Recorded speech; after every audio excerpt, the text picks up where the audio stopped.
Hello दोस्तों, कैसे हो? आपका स्वागत है त्रिपान स्टडी सेंटर में। आज जो हम करने जा रहे हैं क्लास 12 एनआईएस बोर्ड का जो है चैप्टर नंबर 19। ये बायोलॉजी का चैप्टर है 19वां, जिसमें हम रिप्रोडक्शंस इन अ प्लांट यानी पादपों में जनन के विषय में चर्चा करेंगे।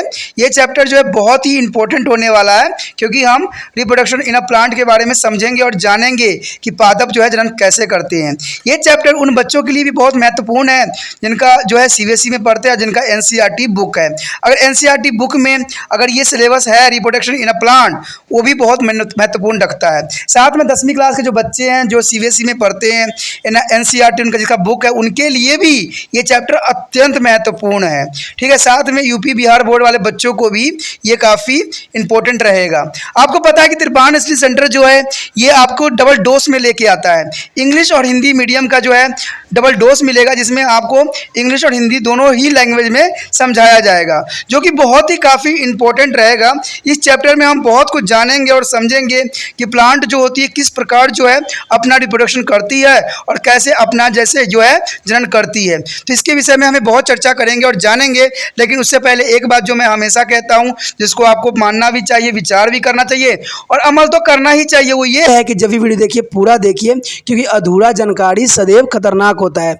साथ में एक इंपॉर्टेंट बात ये भी रहता है, अगर आप पहली बार वीडियो देख रहे हो तो लाइक शेयर सब्सक्राइब करना मत भूलना। देखिए दोस्तों, लाइक कीजिएगा तो बनाने वाले का जो है प्रोत्साहन बढ़ता है और आपके लिए अच्छा से अच्छा करने की कोशिश करता है। ठीक है, सब्सक्राइब करना आपके हित में है। इसका कारण ये है कि अगर आप सब्सक्राइब करके रखोगे तभी जो है मेरा वीडियो का नोटिफिकेशन मिलेगा। और आपको पता है कि मैं हर क्लास का जो है सब्जेक्ट डालता ही रहता हूँ समय समय पे। तो अगर सब्सक्राइब करके नहीं रखिएगा तो शायद उस वीडियो से आप अनभिज्ञ रह जाइएगा, यानी वो आपको प्राप्त नहीं होगा और आप उसका नॉलेज नहीं ले पाइएगा। साथ में जो अगर आप शेयर करते हो तो शेयर करना एक जग कल्याण के समान माना जाता है। इससे ये होता है कि मान लीजिए कोई जो है बच्चा जो है मेरी वीडियो को उसकी ज़रूरत थी और आपके थ्रू वो वीडियो उसको पास पहुंचा है, तो वो सदैव ही आपका धन्यवादी रहेगा और सदैव ही आपका जो है शुक्रिया अदा करेगा कि तुम्हारे कारण मुझे जो है वीडियो प्राप्त हुआ। तो दोस्तों, आपको पता ही होगा कि त्रिपान स्टडी सेंटर सिर्फ एक क्लास के लिए ही अग्रसर नहीं है, ये कई क्लासों के लिए अग्रसर है। जैसे 8th 9th 10th 11th 12th CBSE के सारे चैप्टरों को कवर करेगा समय के साथ। प्लस जो है एनआईएस बोर्ड का 10th+2 को भी कवर करता है सभी सब्जेक्टों का। प्लस जो है बीए पंजाब यूनिवर्सिटी का जो है फर्स्ट सेमेस्टर से लेकर 6th सेमेस्टर तक 8 सब्जेक्टों को कवर करता है। प्लस जो है एमए के जो है बच्चे ऑन डिमांड जो मुझे करते हैं कमेंट, उनके लिए भी त्रिपान स्टडी सेंटर जो है अग्रसर है।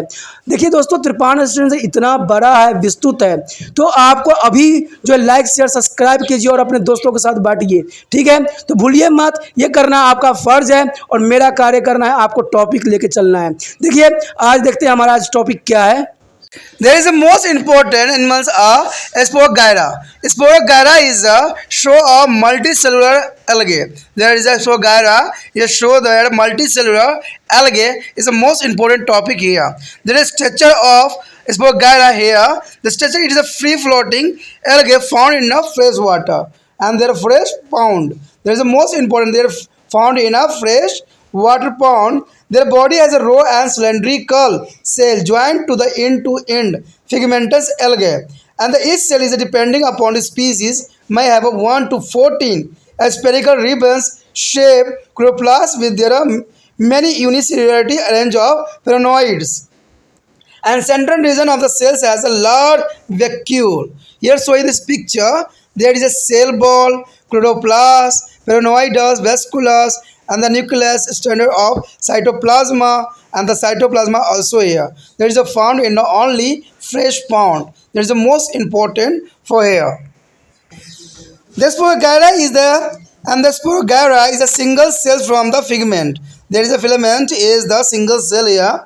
The single is the nucleus present in the center of their cell, supporting by the cytoplasma stand. Showing this picture is a very clear.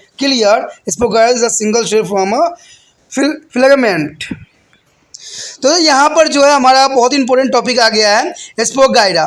देखिए स्पोगाइरा जो होती है इसको हम बहुकोशिकीय शैवाल के रूप में लेते हैं, यानी ये बहुकोशिकीय होती है। एक कोशिका जहाँ पर प्रेजेंट होती है एक कोशिका कहलाता है। और ये क्योंकि बहुत कोशिकाओं से बनी होती है इसलिए इसको बहुकोशिकीय शैवाल भी कहते हैं। कहते हैं अगर आप संरचना और रचना देखो तो बहुत ही विशिष्ट है। कहते हैं एक अश्वत्थ तैरने वाले शैवाल है जो अलवणीय जलीय तालाबों में पाया जाता है, यानी ये जो होती है फ्रेश वाटर में पाया जाता है, जो कि इसकी बहुत काफ़ी अच्छी विशेषता है।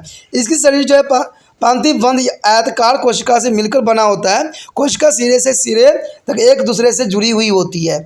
सूत्रकार जो है तंतुमय शैवाल से बने होते हैं। प्रत्येक कोशिका के भीतर जाति के अनुरूप 1 से 14 सर्विस रिबन की आकृति के हरित लवक तथा अनेकों पेरोडाइट्स पाए जाते हैं। यानी इसका मतलब है कि ये भी पौधा जो है एक तरह प्लांट के रूप में ही आता है, क्योंकि इसमें भी हरित लवक पाया जाता है। क्योंकि हरित लवक का मतलब यही होता है कि प्रकाश संश्लेषण में अपना भोजन स्वयं ही बनाने का सक्षम रखता है। कहते केंद्रीय भाग में एक बड़ी धमनी मृतिका यानी वेस्कुलस विद्यमान होती है, जो कि इसको काफ़ी खास बनाता है। मात्र एक केंद्र ध्वनि के माध्यम से स्थिर होता है तथा इसके साइटोप्लाज्मिक सूत्र आधे रहते हैं, यानी काफ़ी इंपॉर्टेंट बात आता है। अगर आप डायग्राम भी देखो तो डायग्राम में भी काफ़ी इंपॉर्टेंट बात यहाँ दर्शाई गई है। ठीक है, अगर आप देखोगे तो रिबन की तरह जो है ये डीएनए की स्ट्रक्चर की तरह आपको नज़र आएगा, क्योंकि ये हेलिकल स्ट्रक्चर दिख रहा है, रिबन की तरह दिख रहा है। ठीक है, इसमें देखोगे तो सबसे ऊपरी वाला पार्ट जो होता है कोशिका भित्ति होती है, और ये जो रिबन लाइक स्ट्रक्चर जो बने हुए हैं एक्चुअली में वो हरित लवक होते हैं। ठीक है, यानी यही जो है हरित लवक का कार्य करते हैं। और इसमें आपको दिखेगा जो डॉट दिखेगा वो पायरोनाइट्स होते हैं। ठीक है, और जो बीच बीच में खाली होगा उसको रितिका कहते हैं। और आपको पता है उनके बीच में जो होता है केंद्रक पाया जाता है। और कोशिका जो द्रव्य सूत्र जो सभी रिबन में देखने को आपको मिल सकता है। और कोशिका द्रव जो है बाहरी क्षेत्र में भी आपको दिखेगा। तो ये काफ़ी इंपॉर्टेंट यहाँ पर चित्र जो दिखाया गया है, जो स्पोगायरा का जो है सूत्र का एक अंश आपको दिखाया गया है, जो बहुत काफ़ी इम्पोर्टेंट है। अब हम देखेंगे इसका जनन प्रक्रिया कैसे होती है। The hair is an important reproduction in Spogaira. There is the vegetative reproduction by the fragmentation. The hair reproduction is a vegetative reproduction by the fragmentation. There is a filament as a break into a small fragment at the point of trans of septum, and flowing is the physiology's chemical changes. Each fragment having at least one complete cell growing with a new filament by repeated mitotic cell division. The hairs is the first animal is the mitosis, but second is a multicellular organism. There are mitosis cell division. It is the most important here.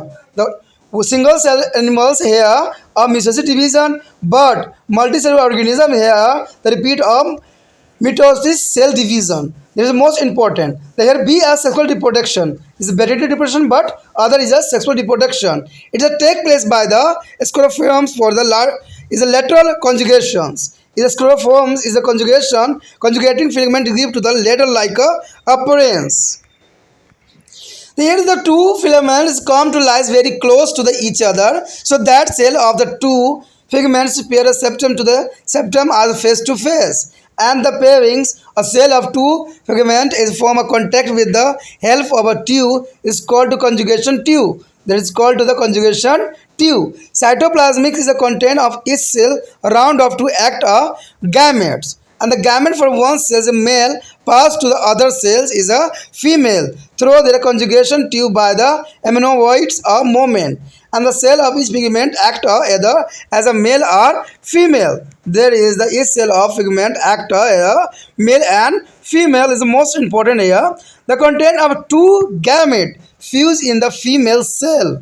There is a two gametes fuse in a female cell, and from a diploid zygote is a consequently after the sexual fusion of gametes, all the cells of male figment is empty, where is the each cells of the female figment has a one thing valid diploids is a diploid zygote. And the next there is the zygospore is a developed is a thick wall around itself. It is a developed or dark brown to black pigment to tied over to the unfavorable period. There is here a dark brown to be a black pigment to tied over to the unfavorable periods. And on the return of favorable condition, the haploid nucleus divided by the mitosis into 4 haploid nuclei. Three of these is a nuclei is a degenerated, and on the germination as a ball of zygospore ruptures and small tube-like a structure containing one haploid nucleus come out. The small tubes develop into the long figment by the rupturing of mitosis cell division. Here is important mitosis division is a mitosis cell division here. And lateral conjugation. Lateral conjugation is the most important here. Here the cells of only one figment are involved in the conjugation, is wherein the male female cell are arranged in the alternative pairs. There is arrangement of alternative of pairs. Two male cell alternates with the two female cell all along to the length of a filament. There is most important here is alternated with the two female cells all along their length of filament, and conjugation 2 is forming lateral to the spectrums separating in the male and female cell, and protoplasm of the male cell migrate into the female cell, and after fertilization of filaments and would be show two empty cell alternative with the two cells each having thin valley diploid zygospore. There is the most important here. The zygospore is under favorable condition germinate as the scroll forms, and the conjugations to produce only one dependent plant, and because of three haploid nuclei after the mutasis and degenerated. There is a most important for zygospore is under favorable condition and the formation of the new gametospore. There is a lateral conjugation is the most important for this animal. Friends, so there is a diagrams A, B, C is the most important. There is a conjugating tube. You have already seen there as animal there is a single cells, but is here divided for the conjugated tubes on this diagram. There is the most important for here. Another diagram is a here there is the most important D and the F, E, G, S. There is the life cycle of the Spogyra. The life cycle of Spogyra is converted to here.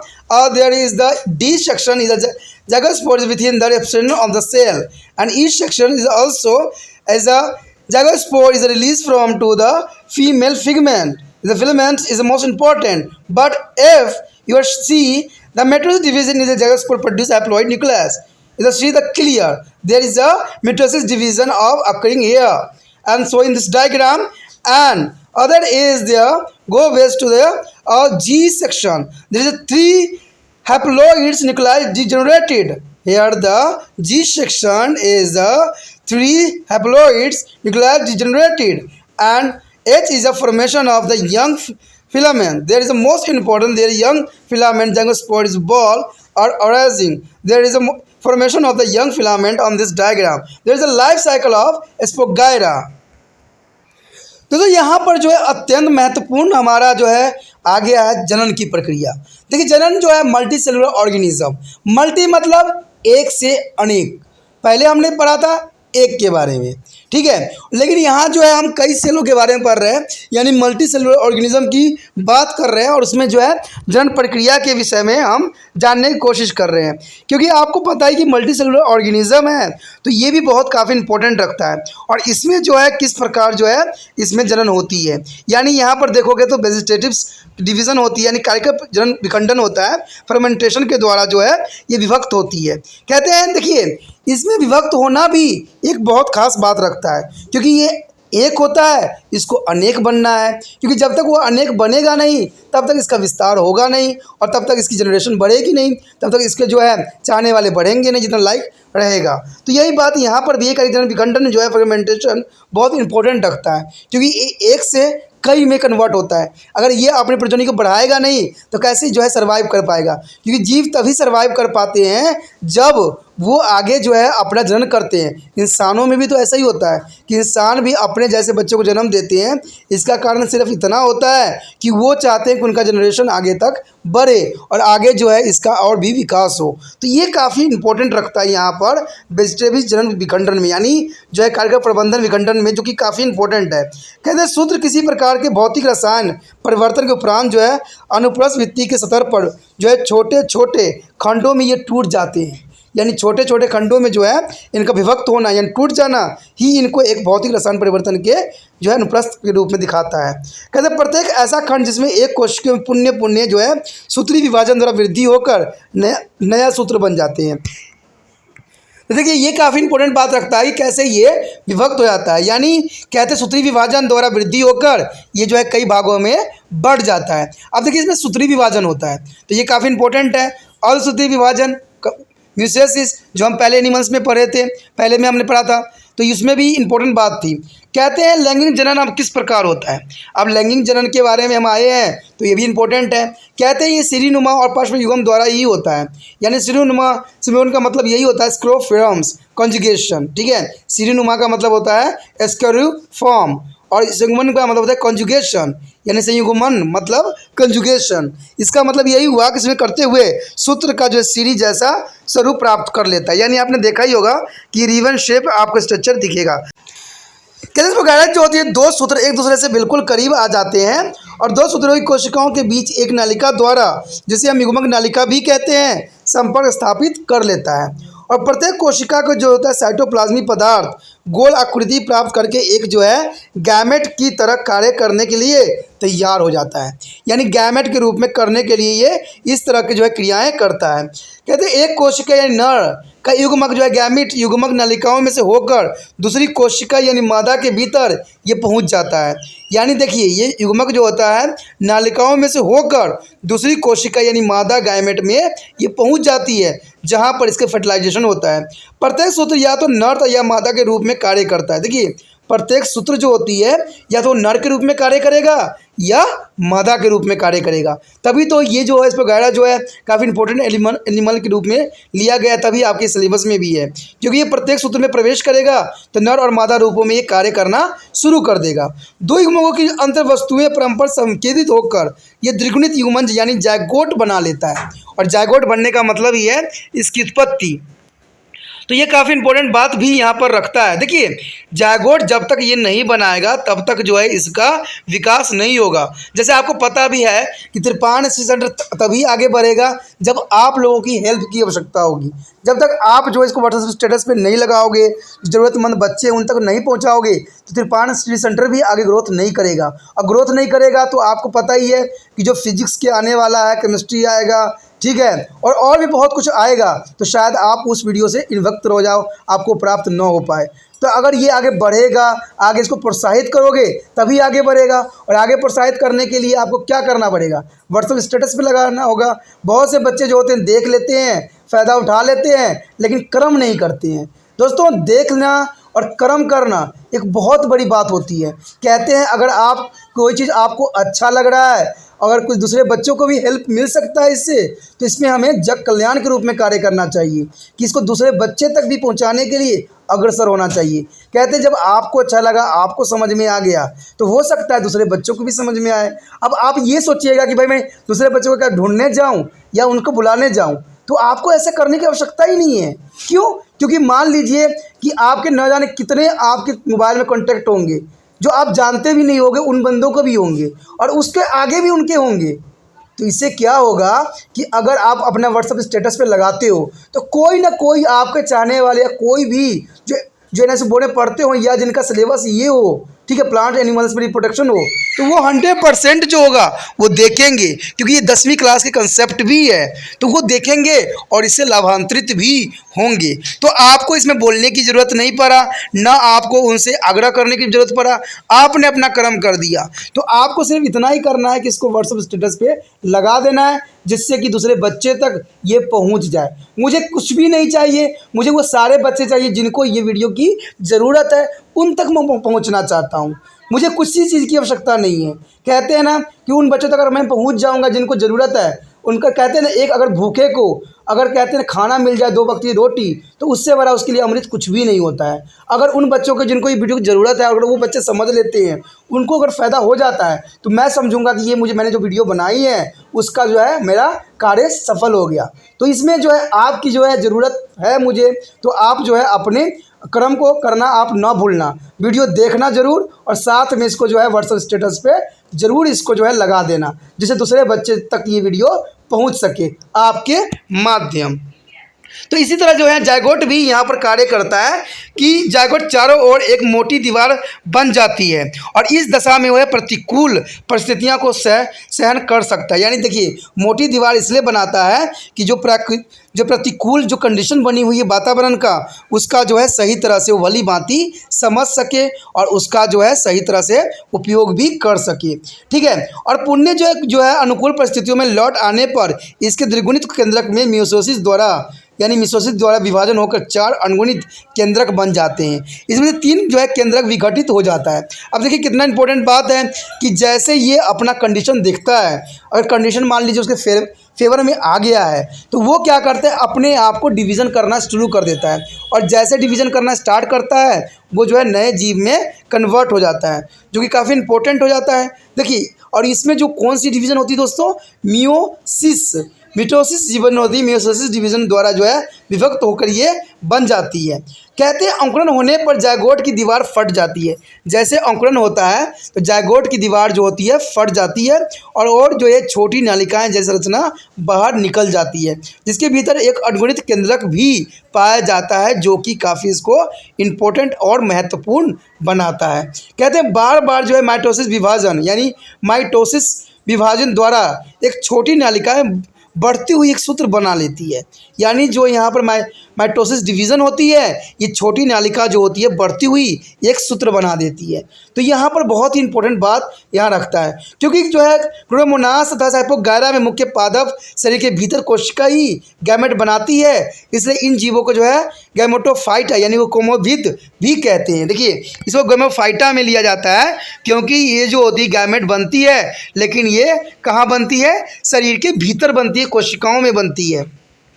तो याद रखना ये पादप जगत ही होते हैं, ठीक है, ये एनिमल जगत में नहीं आता है क्योंकि ये पादप की तरह ही बिहेव करते हैं। रीज़न इसका यही होता है कि इसमें क्या पाया जाता है दोस्तों, क्लोरोप्लास्ट पाया जाता है और ये सूरज के प्रकाश से अपना भोजन स्वयं ही बनाए जाते हैं। तो इस तरह से जो है प्लांट में ही आता है, ठीक है, ऑर्गेनिज्म के रूप में ये नहीं प्रेजेंट होगा। कहते हैं सारा करैक्टर जो होता है ऑर्गेनिज्म की तरह ही होती है, लेकिन फिर भी जो है ये पादप में ही आता है, यानी प्लांट में ही इसको रखा गया है और ये गैमेट बनाती है और इसे जीवों को जो है गैमेटोफाइटा के रूप में दर्शाया गया है, यानी गैमेटोफाइटा की कैटेगरी में इसको रखा गया है। अगर हम इसका डायग्राम देखें तो ये डायग्राम में भी बहुत बातें आपको समझ में आएगा, जो हमने भी पढ़ा है वही डायग्राम में भी दिखाने की कोशिश किया गया है। अगर आप देखोगे तो यहाँ जो है फीतानुमा आपको दिखेगा स्ट्रक्चर, ठीक है, इस फीतानुमा स्ट्रक्चर में दिखेगा कि डीएनए स्ट्रक्चर की तरह दिखता है आपको। इसमें आपको मैंने बताया था कि इनमें कौन से पार्ट क्या होते हैं, ठीक है, पहले ही बता दिया था। उसके बाद ये देखिए धीरे धीरे डिवीज़न करना शुरू कर दिया है और ये जो है अलग अलग अपने आप को सेपरेट कर रहा है।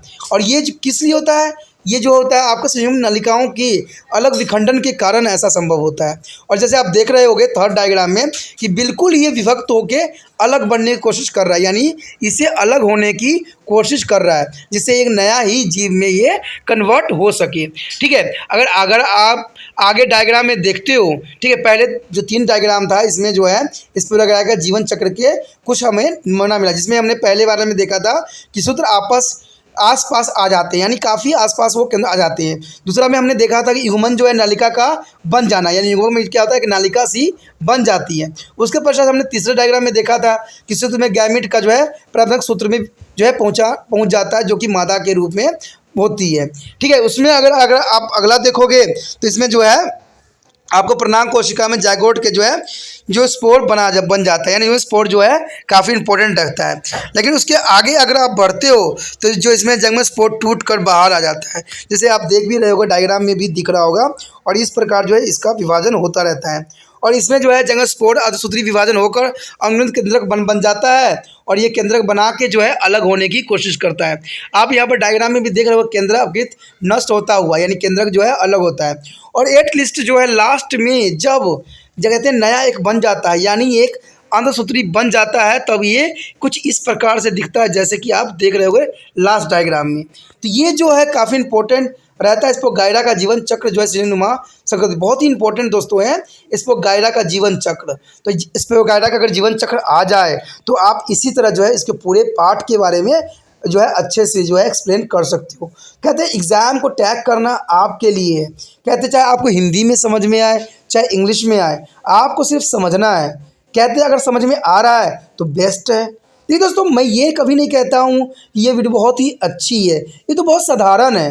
ठीक है, मैं जो वीडियो बना रहा हूँ आप लोगों के लिए, वो सिर्फ आपके हेल्प के लिए बनाई गई है, ज़रूरत के लिए बनाई गई, क्योंकि इसमें कोई खासियत आपको दिखेगा नहीं, क्योंकि ये कोई डिजिटलाइज नहीं है। ठीक है, कोई आपको स्क्रीन बड़े वाला नहीं है।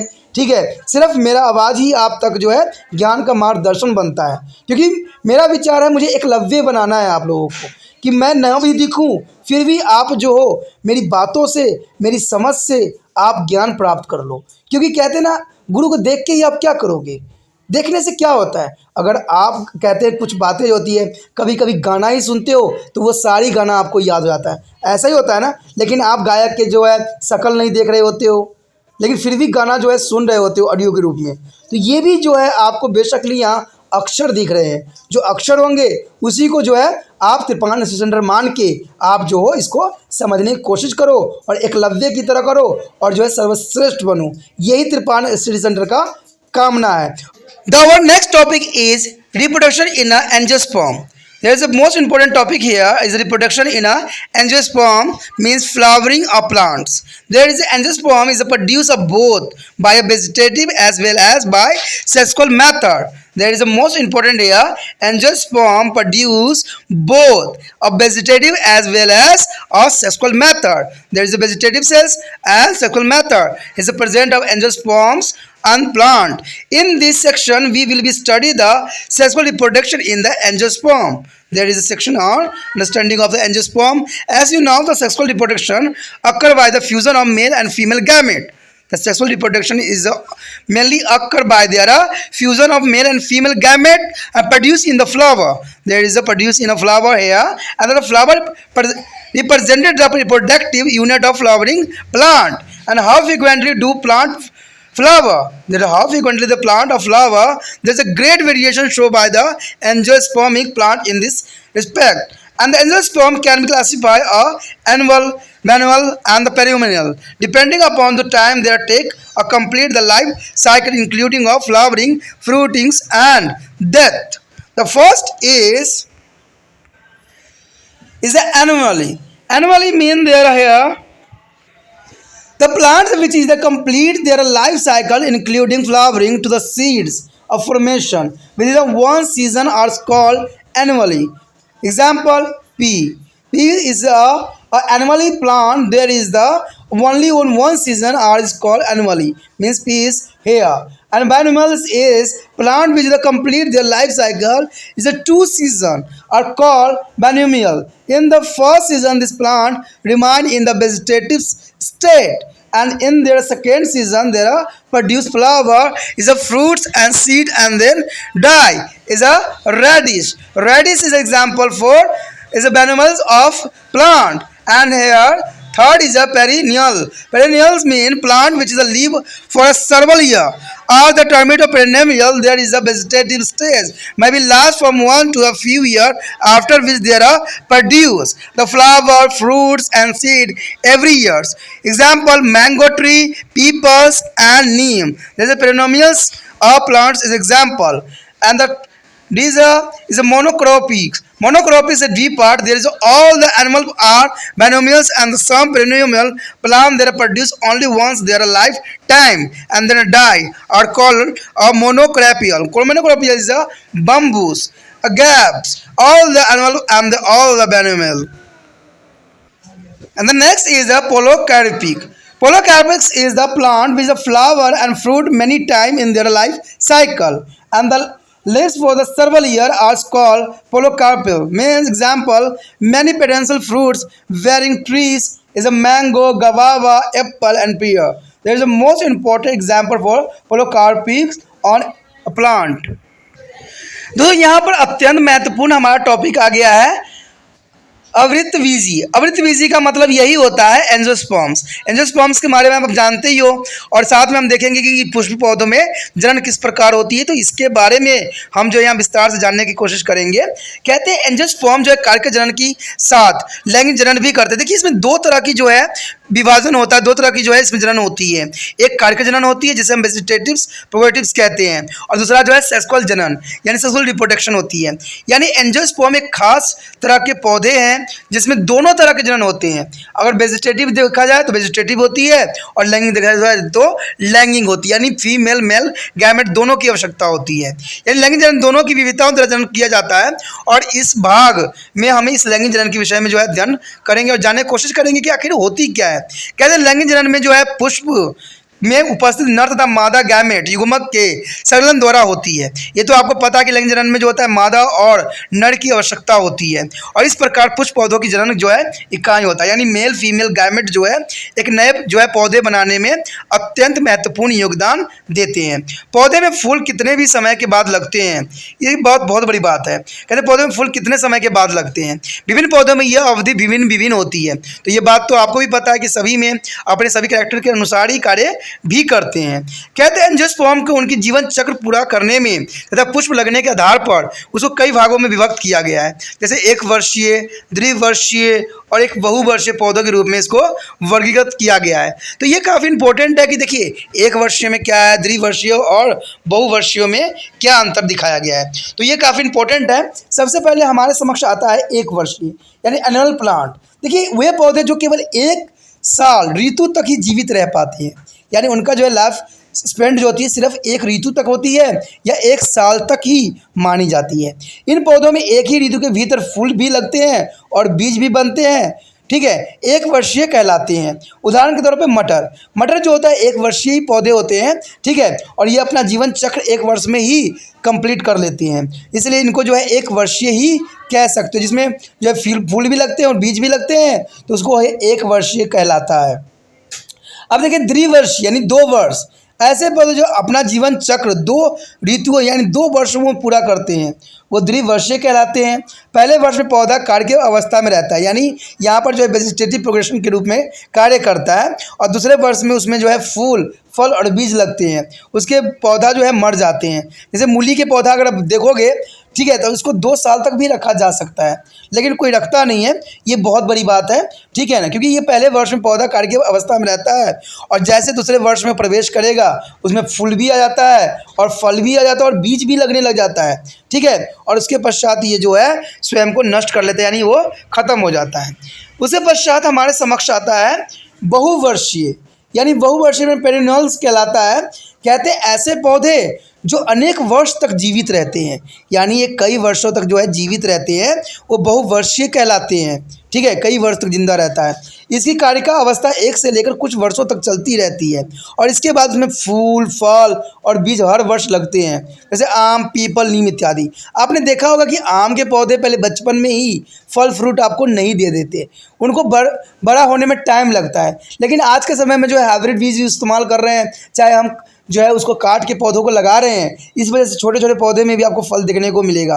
तो इसका मतलब ये नहीं कि वो बीज से उत्पन्न हुआ है, जो बीज से यानी सीड से उत्पन्न होता है दोस्तों, उसको पहले बड़ा होना पड़ता है, मैच्योर बनना पड़ता है, तब जाके उसमें फूल और फल लगता है। तो ये आपके लिए अत्यंत महत्वपूर्ण बात रहता है, ठीक है। ये मत सोचिएगा कि आपके जो आंगन में छोटा पौधा लगा उसमें फल फ्रूट आ रहा है आम के, तो आज हर जगह आपको दिख जाएगा, कहीं भी आप जाओगे, कहीं भी अगर आप देखते हो तो वो मिल जाएगा आपको, ठीक है। तो आपको ये बहुत ही आसान रूप से देखने को मिलेगा कि छोटे पौधे में फल आ रहे हैं, तो इसका मतलब वो कलम लगा के बनाई गई थी, ना कि जो है ये बीज से उत्पन्न हुई है। जो बीज से उत्पन्न होगा वो मैच्योर फॉर्म में होने में उसको कई साल लग जाएंगे, तब जाके उसमें फल फ्रूट आते हैं।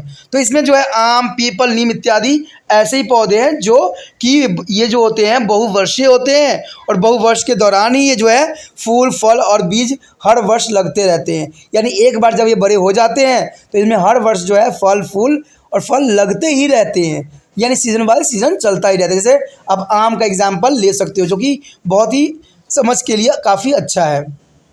उसके पश्चात है एकाश फलनी का मतलब होता है मोनोकार्पिक। मोनोकार्पिस क्या होती है दोस्तों, ये होती है कुछ वर्ष जो है बहुवर्षीय पौधे अपने पुण्य जीवन काल में केवल एक ही बार ही फलते फूलते हैं। देखिए एक ही बार ये जीवन काल में फलते और फूलते हैं और उसके बाद वो मर जाते हैं। ऐसे पौधों को हम एक फलनीय कहलाता है। उदाहरण के तौर पे सोचिए कौन है पौधा, बांस, जो बम्बूस है। कहते हैं जीवन में वो सिर्फ एक ही बार फूल देता है और एक ही बार ही अपना कार्य प्रणाली करता है। उसके बाद ये स्वयं ही नष्ट हो जाता है। यानी बांस इसका सबसे मोनोकार्पिक्स जो है, मोनोकार्पिक्स उसका सबसे एग्जाम्पल जो है बांस है। तो याद रखना मोनोकार्पिक्स में जो है जिसमें बांस आती है जो साल में एक ही फलन कहलाता है, यानी इसे एकोफलनी ही कहलाता है। उसके पश्चात हमारे समक्ष आता है बहुफलनी यानी पोलोसेंट्रिक्स। पोलोसेंट्रिक्स मतलब यही होता है दोस्तों कि ऐसे पादप जो अपने जीवन काल में कई बार पुष्पन और फलन दर्शाते हैं, यानी कई बार जो है फल फूल दर्शाते हैं और कुछ वर्ष तक जीवित भी रहते हैं, उसे बहुफलनीय कहलाते हैं। जैसे कई बहुवर्षीय जो फल प्रदायी वृक्ष, उदाहरण आम, अमरूद, सेब, नाशपाती, ये जो होते हैं एक बार यंग होते हैं उसके बाद जो है कई वर्ष तक जो है फूल फल देते रहते हैं और आपको लाभांतरित भी करते रहते हैं। तो ये जो है बहुफलनीय यानी पोलोसेंट्रिक्स जो है पौधे का एग्जाम्पल है। तो अब next topic is initiation of flowering. Friend, initiation of flowering means as their seed germinate a new planet, a plant as emerge from it, and their young plants is a grow to vigorous or the continually to grow till it is an antenne of defined shape and size with it is a vegetative parts. The vegetative parts here are root, stems, leaf. There is a vegetative part, root, stem, leaves, well developed, and this phase of the life cycle represent the young are jubilees phase. There is jubilees of phase. Then at the content joint of time is a composition of vegetative growth. There a plant a switches over to its a reproductive phase or adult phase, and vegetative shoot apex is a transform into the reproductive is a flora apex, and the start of wearing flowers, and this transitions from to the vegetative to the flowering stage might take a several years in the tree, but only a few weeks or a day in an annual. Therefore, in this are different between the jubilees and adult shoot. Here show the difference between to the jubilee and the adult shoot. Here, jubilees means a shoot, a small, soft stem, bearing a few young leaves. An adult shoot, well-developed branches, stem, and bearing a young as well as a mature leaves. And there is jubilees shoot here, a shape and size of leaves remaining are the same. Another side is the adult shoot here, shape and size of leaf a change. And the jubileus shoot does not be respond to the stimuli to produce a flower, and here adult shoot is there, shoot is the response to stimulus and produce a flower. Anacreons are the minimize of 7. Leaves must be developed before the plants can produce a flower. Here is important here a fact in the kernels as a minimum of 7 leaves must be developed before the plant can be produce a flower. It is the most important fact here. दोस्तों यहाँ पर इसी बात की चर्चा की गई जो कि बहुत ही इम्पोर्टेंट है, पुष्प की उत्पत्ति का शुभारंभ। देखिए पुष्प की उत्पत्ति का शुभ आरंभ कैसे होता है, ये बहुत इंपॉर्टेंट है। कहते हैं कोई भी चीज़ बनने के लिए कहीं ना कहीं कोई ना कोई जरिया जरूर होता है, और वही जरिया जो होती है आगे चल के डेवलपमेंट हो जाती है और एक नया रूप धारण कर लेती है। तो ये काफ़ी इंपॉर्टेंट है। कहते हैं बीज अंकुरित होकर एक नया पौधा बनता है, और यह युवा पौधा जो सक्रिय पूर्वक बढ़ता है और तब तक बढ़ता रहता है जब तक एक निश्चित आकार और आकृति के साथ इसके कार्य के जगह यानी जड़, तना और पत्तियां अच्छी तरह से विकसित नहीं हो जाते। जैसे आपको पता भी है कि तिरपान स्टडी सेंटर जो है अभी एक पौधा के रूप में है, इसमें कुछ भी नहीं ग्रोथ हुआ है, ठीक है, क्योंकि इसमें बहुत से बच्चे भी नहीं जुड़े हैं जिनको इनको फ़ायदा होना है, ठीक है, बहुत ही कहते हैं स्टार्टिंग स्टेज है। तो उसी तरह से कहते हैं अगर तिरपान स्टडी सेंटर को अगर बढ़ाना है तो अब मैं तो इसमें कहते हैं खाद पौधे सब कुछ दे रहा हूँ, ठीक है, हर तरह के न्यूट्रिशन देने की कोशिश कर रहा हूँ, लेकिन कहते हैं ना कि मेरे से नहीं होगा अकेला, क्योंकि इसमें जो है हवा की भी, धूप की भी ज़रूरत पड़ती है, हर चीज़ की ज़रूरत पड़ती है। तो उसी प्रकार से जो है जैसे कि मैं सिर्फ इसमें खाद दे रहा हूँ, इसको जो है कोशिश कर रहा हूँ बढ़ाने का, तो आप लोग जो इसको जितना हो सके जितना शेयर कर सको उतना जितना करोगे उतना ही आगे बढ़ेगा, और ये बढ़ेगा तो हो सकता है कि आपके लिए एक नया जो जरिया बन जाए समझने की, एक नया एक रूल रेगुलेशन बन जाए जहाँ पर आप अच्छे से इसको समझ सकते हो। तो कहते हैं कोई भी चीज़ स्टार्टिंग स्टेज से शुरू होती है, कोई डायरेक्ट ही बड़ा नहीं बन जाता है। ये एक मानने वाली बात है और समझने वाली भी बात है, और इसमें जो है व्यक्ति स्वयं ही सब कुछ नहीं कर सकता है, ये भी बात इंपॉर्टेंट रखता है, क्योंकि कहते हैं ना जब तक पूरे व्यक्तियों की सहयोग और साथ की आवश्यकता पड़ती है हर एक व्यक्ति को, चाहे कहते हैं एक प्रधानमंत्री को भी जब तक वो प्रधानमंत्री नहीं बनता, जब तक हर राज्य से लोगों की सपोर्ट नहीं मिलती है।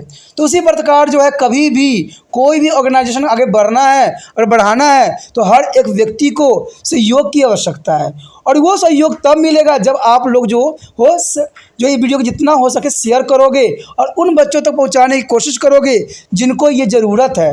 तभी जाके जो है कहते हैं ना किसी चीज़ की जो है सार्थकता सिद्ध होती है। कहते हैं कोई मंत्री अगर बनता है आपके क्षेत्र में तो उसका सबसे बड़ा काम ये होता है कि उस क्षेत्र के रोड जो है साफ़ सुथरा सब चीज़ व्यवस्थित रूप से हो, लेकिन ऐसा नहीं होता है। ठीक है, वो क्या करते हैं अपने ही दुनिया में खो जाते हैं। लेकिन त्रिपाण सेंटर ऐसा नहीं है, वो अगर आगे बढ़ेगा, आगे आप लोग इसको बढ़ाते हो, व्हाट्सएप स्टेटस पे लगाते हो, और भी बच्चे जो है इसके साथ जुड़ जाते हैं तो ये और अच्छा करने की कोशिश करेगा। क्योंकि मेरा विश्वास यही है कि बच्चों को जैसे हो सही ज्ञान और सही मार्गदर्शन से आगे जो है इनका डेवलपमेंट किया जाए, और उनको ये बात कभी भी उनके माइंड में ना रहे कि हमें टॉपिक में मुझे मिल नहीं रहा और मेरा अधूरा जानकारी है। ठीक है, इसलिए जो है मैक्सिमम ये अच्छे से अच्छे जो है टॉपिक समझाने की कोशिश किया जाता है।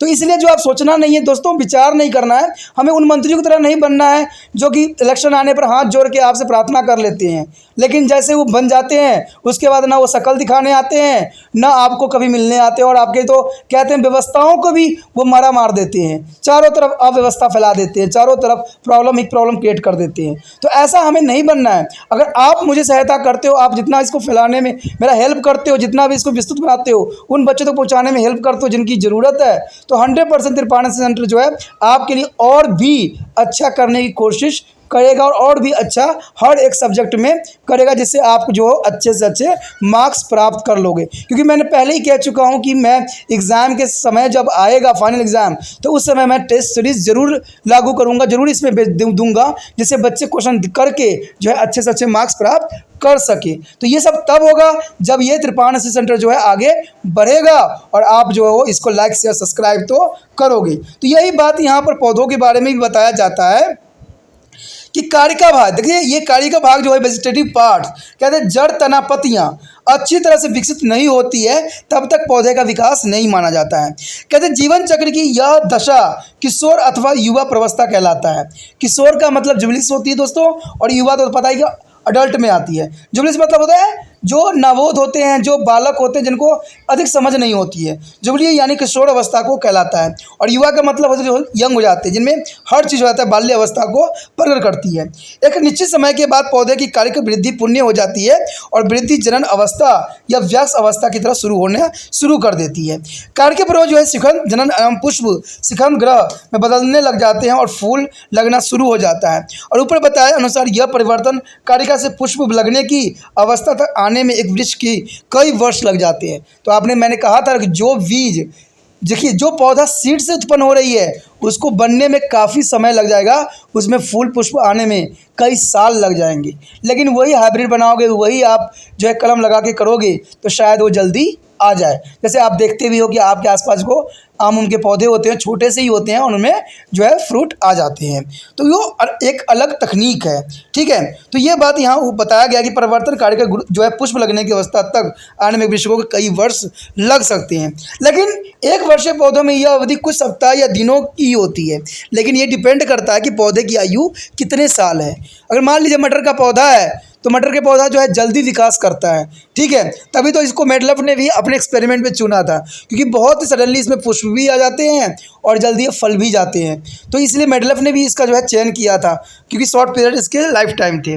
अब यहाँ पर हमारे समक्ष जो है एक इम्पोर्टेंट बात दी गई है कि युवा अथवा वयस्क में क्या अंतर है।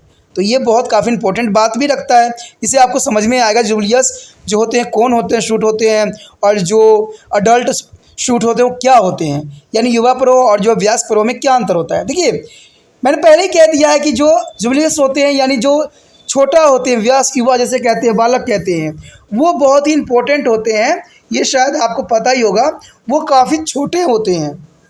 ठीक है, जिनमें काफ़ी विकास नहीं होता है, छोटे कोमल स्तंभ जिनमें थोड़ी सी नई पत्तियाँ होती है, यानी कम ही से कम पत्तियां होती है।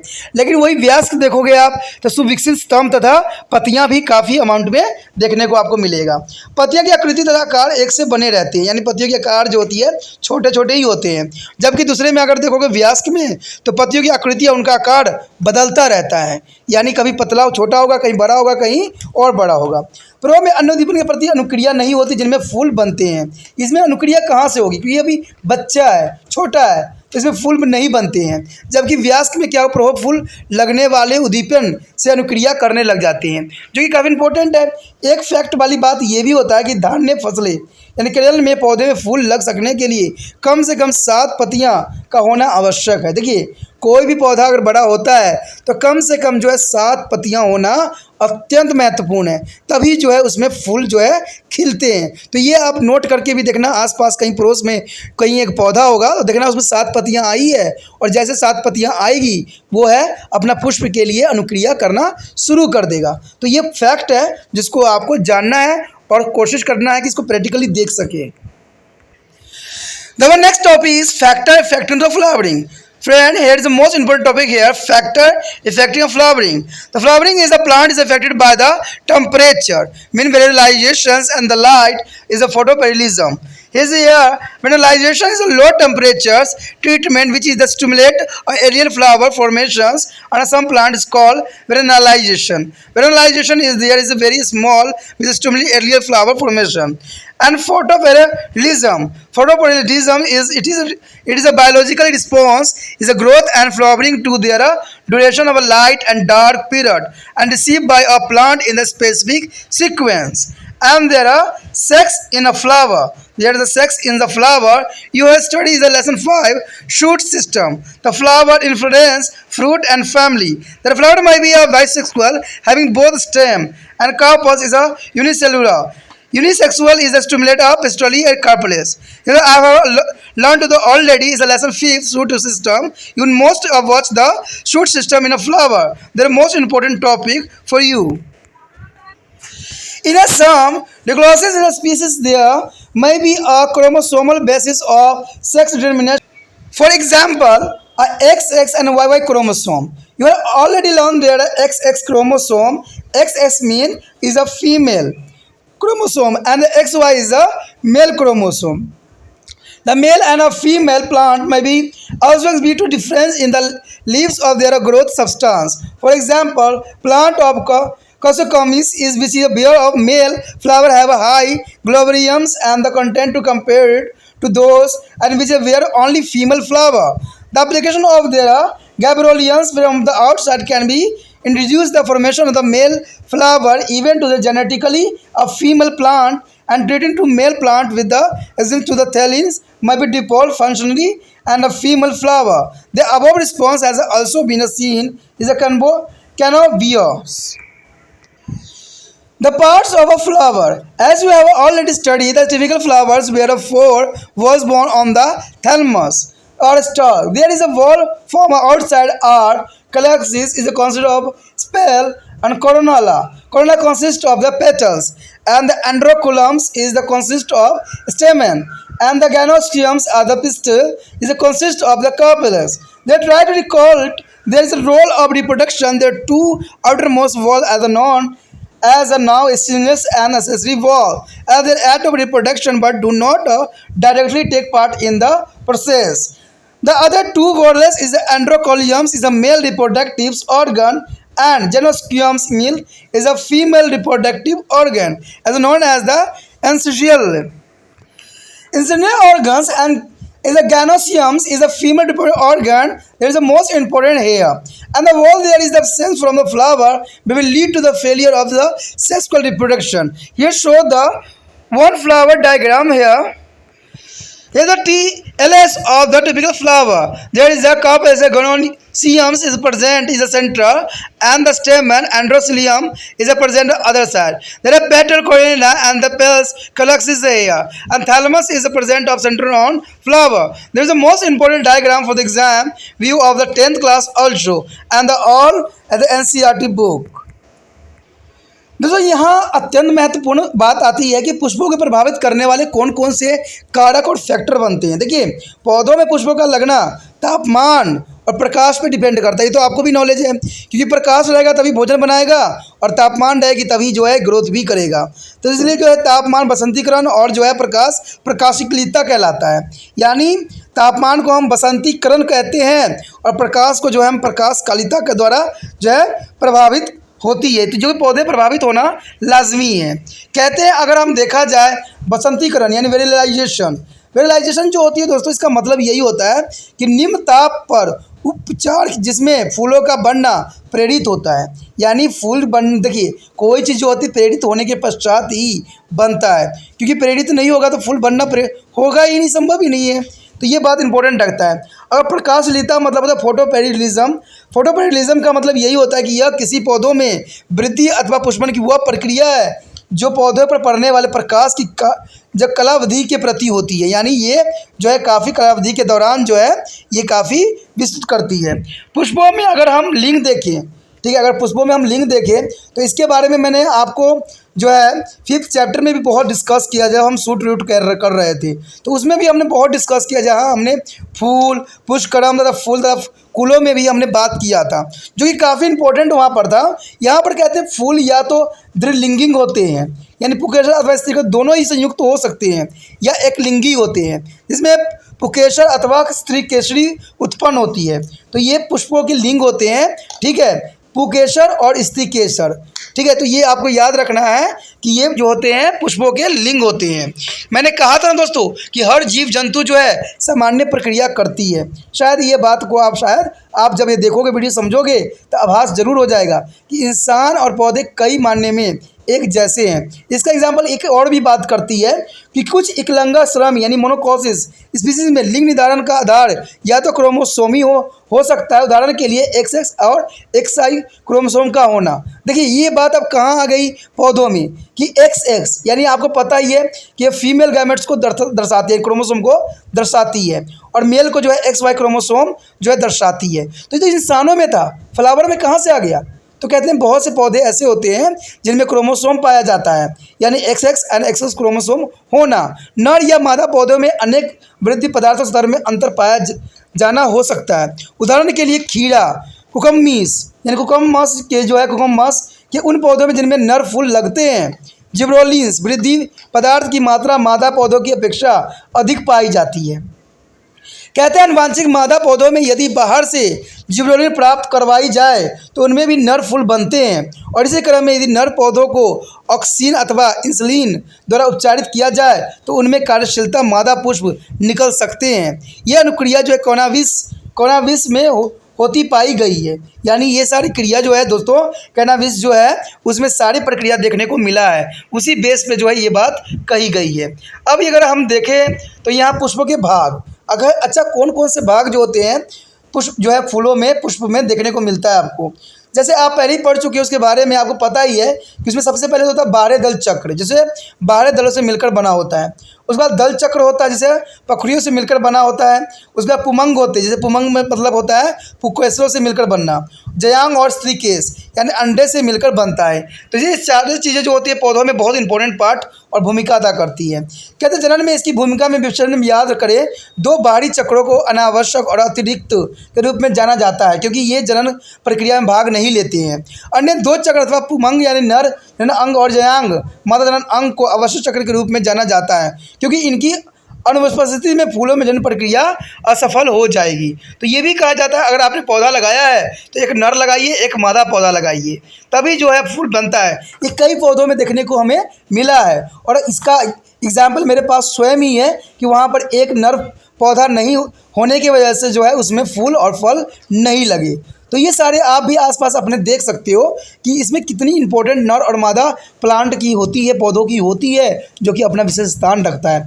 आपके समक्ष जो है एक पुष्प की जो यहाँ पर डायग्रामेटिक है, जो कि 10वीं क्लास के बच्चों के लिए भी जो है ना NCERT पढ़ रहे हैं उनके लिए भी अत्यंत महत्वपूर्ण है, और एग्जाम व्यू से भी काफ़ी इंपॉर्टेंट रखता है। ठीक है, मैंने कहा ना ये वीडियो जो है कई क्लासों के बच्चों के लिए फ़ायदा पहुंचा सकता है। तो इसमें जो है एक जो है प्रकृति पुष्प की अनुप्रस्थ काट दिखाया गया है। अगर आप यहाँ पर देखोगे तो अंडा जयांग दिखेगा और पुकेसर दिखेगा। ठीक है, पुकेसर यानी पुमंग दिखेगा, दल चक्र दिखेंगे और पाषण या थैलमस दिखेगा और बाहरी चक्र भी दिखेंगे। तो ये पुष्प साफ जाहिर करता है कि पौधों में सभी पार्ट जो होते हैं उचित मात्रा में विद्यमान होते हैं और वो जो होते हैं पौधों को नरिशमेंट कर रहे होते हैं। तो ये काफ़ी इंपॉर्टेंट टॉपिक था और बहुत ही काफ़ी हमने इसमें जानने की कोशिश किया। अगला टॉपिक दोस्तों और भी अत्यंत महत्वपूर्ण है, जब हम पुकेश और लघु बीजाणु और परागण कण कैसे प्राप्त करते हैं, यानी हम पॉलिनेशन के बारे में पढ़ेंगे कि कैसे पौधा जो है फर्टिलाइज होता है और कैसे जो है फूल जो है फल में कन्वर्ट होता है। तो अगला चैप्टर जो है और भी अगला काफ़ी इंपॉर्टेंट, अगला टॉपिक जो हमारा होगा काफ़ी इंपॉर्टेंट होगा, जिसको आपको देखना चाहिए और तभी समझ पाओगे कि कैसे परागण कण के जैसे के रिगार्डिंग पौधे जो है अध्ययन करते हैं और इसमें जो है पॉलीग्रेन का क्या इंपॉर्टेंट है, पोलिनेशन का क्या इंपॉर्टेंट है और कैसे पोलिनेशन होता है, इसका कौन कौन से पोलिनेशन के माध्यम है, ठीक है, कौन कौन से स्रोत है जिससे पोलिनेशन होती है। तो इस सारे विषय में हम चर्चा करेंगे अगले टॉपिक में। तो अगला टॉपिक देखना मत भूलना।